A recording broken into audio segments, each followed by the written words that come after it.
Halo guys, selamat datang di channel kami. Don't forget to subscribe ya guys. Kami membutuhkan subscribe and viewers dan like-nya. Semoga kalian bermanfaat buat kami. Jangan lupa ya guys. Please jangan lupa klik tombol subscribe guys. Karena subscribe itu gratis. Bukti 2. Hukum menyentuh Quran. Pernah terjadi dialog antara kami dengan seorang ustaz Wahabi Salafi yang bernama Ustadz Willy Budiman. Beliau pemimpin pesantren Tahfiz Al-Quran Al-Madinah di wilayah Martubung. Kejadian itu tepat pada Minggu malam Senin, tanggal 22 Desember tahun 2013 seusai salat Isya di Masjid Al-Mukarramah Tanjung Gusta Medan. Pada malam itu kami hanya membahas satu masalah saja, yaitu hukum menyentuh Al-Quran. Bagi orang yang berhadas besar, boleh atau tidak?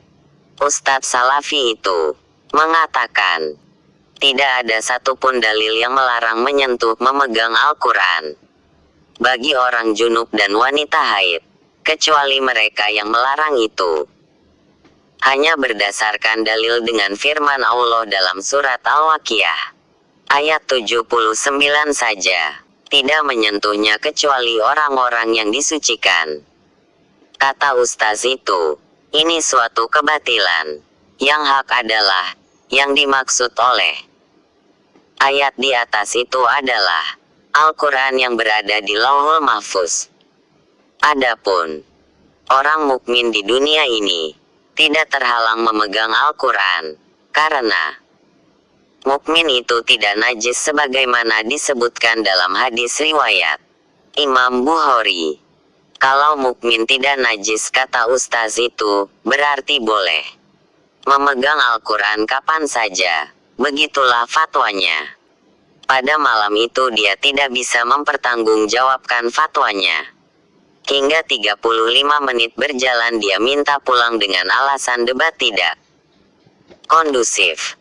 Tapi kami melarangnya dan sebagian jamaah mentertawakannya. Begitulah kejadiannya. Wallahu alam. Debat malam itu disaksikan oleh jamaah masjid sekitar dan beberapa jamaah dari masjid lainnya.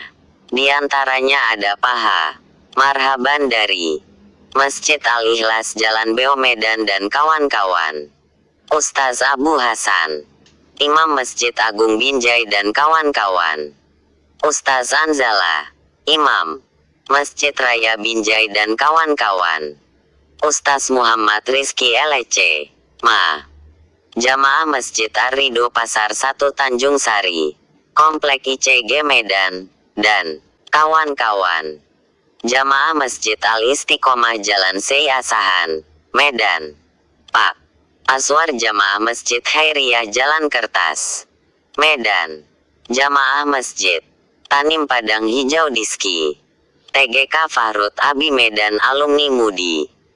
Mesra Samalanga Guru Pesantren Abu Kumala Al-Aziziyah Sei Mencirim, Kampung Lalang. Sebagai moderator pada malam itu adalah Ustaz Derha Atlan Sirait SHS.PD Jamaah Masjid Istiqomah Jalan Amaluhur Medan. Qultu wallahu a'lam. Hukum menyentuh Al-Quran bagi orang berhadas adalah haram. Perlu diketahui adalah para ulama telah sepakat menetapkan haramnya menyentuh Al-Quran bagi orang yang tidak berwudu. Dalam kitab Fiqh Sunnah Jil 1 halaman 49, Sayyid Sabik mengatakan, para ulama telah sepakat bahwa boleh membaca Al-Quran, namun tidak boleh menyentuhnya bagi orang yang tidak berwudu. Dalam kitab Fiqhul Islam wa Adilatuh, Jil 1, halaman 295 disebutkan, para ulama ahli fikih telah sepakat bahwa orang yang tidak mempunyai wudu boleh membaca Al-Quran atau melihatnya, namun tidak boleh menyentuhnya. Sebagaimana mereka membolehkan anak kecil memegang Al-Quran untuk dipelajari karena belum dibebani syariat. Namun afdalnya berwudu dulu. Setelah kita mengetahui bahwa para ulama telah sepakat menetapkan haram hukumnya menyentuh Al-Quran, timbul satu pertanyaan, apakah kesepakatan itu pasti benar? Jawabannya, ya, benar adanya. Karena Rasulullah petik terbalik pernah bersabda, artinya, bahwanya umatku tidak sepakat atas kesesatan. Hari Abu Daud, Turmizi, dan Ibnu Majah. Sahih Turmizi, Juz 9, Halaman 11, dan Sunan Ibnu Majah, Juz 2, Halaman 464. Dengan dalil ini kita tetapkan bahwa setiap yang disepakati para ulama tentulah benar. Maka siapapun yang menyalahi kesepakatan ini, tentu ia telah keluar dari jaminan Rasulullah. Pertanyaan, mengapa para ulama sepakat mengharamkan menyentuh Al-Quran bagi orang yang berhadas? Jawab, sebenarnya, kesepakatan itu bukanlah bermula dari haramnya. Tetapi, mereka sepakat untuk tidak boleh meremehkan atau menyepelekannya. Kesepakatan ini berangkat dari sebuah firman Allah dalam surat Al-Waqiah ayat 81. Maka apakah kamu menganggap remeh saja Al-Quran ini? Dengan keterangan ayat ini, para ulama sepakat mengatakan bahwa Al-Quran itu tidak boleh diremehkan. Jadi jika seseorang menyamakan Al-Quran dengan buku lain, tentu telah menjatuhkan nilai tinggi dan sucinya yang mengakibatkan remeh jadinya. Perhatikan kelengkapan ayat ini.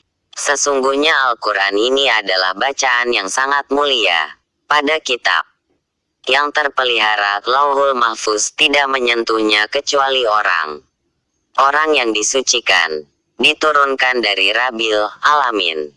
Maka apakah kamu menganggap remeh saja Al-Quran ini? Al-Waqiah 77-81. Nah, keluarnya kata-kata remeh itu setelah diturunkan dari Tuhan semesta alam. Kata itu menunjukkan maksudnya begini. Apakah kalian meremehkan Al-Quran yang diturunkan dari Tuhan semesta alam ini? Maka kalau kita baca surat Al-Waqiah dari ayat 77-81 seperti di atas, tahulah kita kesimpulannya, yaitu Al-Quran yang di Lauhul Mahfuz dipegang oleh para malaikat. Karena para malaikat itu adalah hamba yang disucikan. Al-Quran yang telah diturunkan tidak boleh dipegang selain orang yang suci dari hadas kecil dan besar. Karena itu tidak boleh meremehkannya.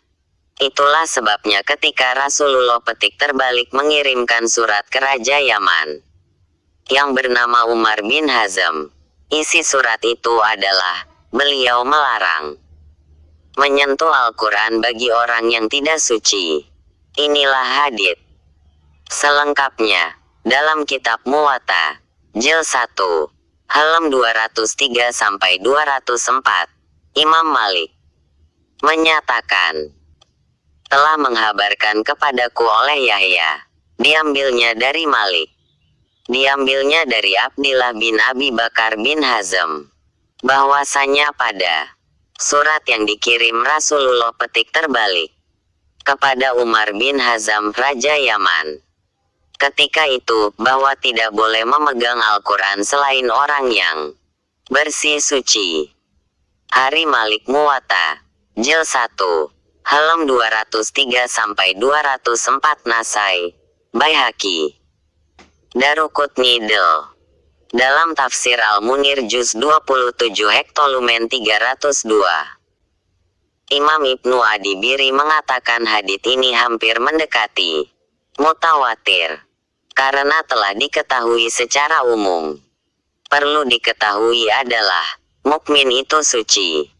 Itulah sebabnya Rasulullah dalam sebuah hadits dari Abu Hurairah yang diriwayatkan oleh Imam Bukhari, Muslim, Abu Daud, Tirmizi, Nasai dan Ibnu Majah Jilid 1, halaman 144, nomor 534. Rasulullah petik terbalik bersabda, mukmin itu tidak najis. Hal ini berbeda dengan selain mukmin.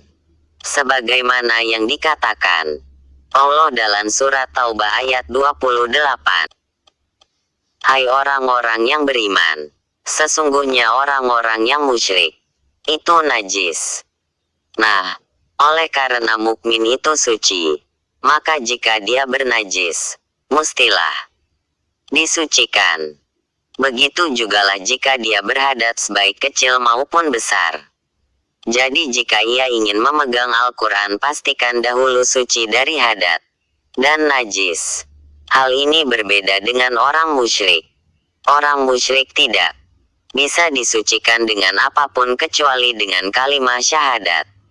Dengan demikian jelaslah bahwa perkataan Nabi tentang orang mukmin tidak najis bukanlah berarti seluruh mungkin itu terlepas dari najis dan hadat. Yang namanya orang mukmin boleh jadi ia terkena akan 3 hal. 1. Mengeluarkan najis. 2. Terkena najis. 3. Berhadas kecil dan besar. Hakikat dirinya memang tidak najis. Maka jika ia bernajis hendaklah ia mensucikan dirinya dari najis itu, dan juga hakikat dirinya suci dari hadas. Maka jika ia berhadas hendaklah ia mengangkatnya. Kalaulah hakikat mukmin itu kotor tentu tidak dapat disucikan dengan apapun. Dalam kitab Sunan Ibnu Majah, Jilid 1, halaman 159, pada nomor 594 disebutkan, hadits dari Ali bin Abi Thalib berkata Rasulullah petik terbalik memasuki kamar kecil untuk membuang air besar. Kemudian ia keluar lalu makan roti dan daging bersama kami. Setelah itu, beliau membaca Al-Quran. Tidak ada satupun yang menghalanginya membaca Al-Quran kecuali hadat besar. Hadits ini menjelaskan, orang yang janabah dilarang membaca Al-Quran, maka kalau membacanya saja dilarang apalagi menyentuhnya. Nah, untuk apa mereka memegang Al-Quran kalau bukan untuk membacanya? Dalam hadits dari Ibnu Umar disebutkan, orang yang junub dan orang haid tidak boleh membaca sedikit pun dari Al-Quran. Hari Tirmizi Ibnu Majah, Jilid 1, halaman 159. Wallahu a'lam. Terima kasih ya guys sudah mengunjungi channel kami dan menonton sampai akhir video. And don't forget to subscribe. Semoga video ini bermanfaat. Jangan lupa ya guys, please jangan lupa klik tombol subscribe guys.